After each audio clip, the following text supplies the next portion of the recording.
One of the recommendations could be that we should adopt outcome budgeting.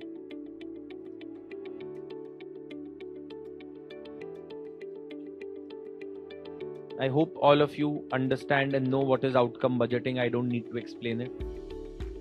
Instead of focusing on the money spent by the government, we should focus on whether the socio-economic objectives associated with the money spent by the government has been achieved or not.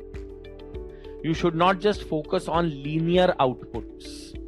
Linear budgeting or line budgeting is where you judge the success of any budget allocation on the basis of whether the linear outputs have been achieved or not. For example, 1,000 crore rupees were allocated for the construction of 100 schools. Whether 100 schools were constructed or not, this would be what you will be judging when you will be doing line budgeting. But what was the intention behind creating schools? Let's say if it was to reduce dropout rates, or let's say it was to increase literacy, that will be more appropriate.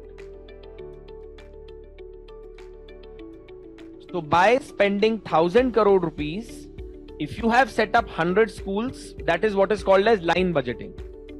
But by spending 1,000 crore rupees, if you have been able to increase the literacy rate by, let's say, 25% points, then in that case, I will call that as outcome budgeting.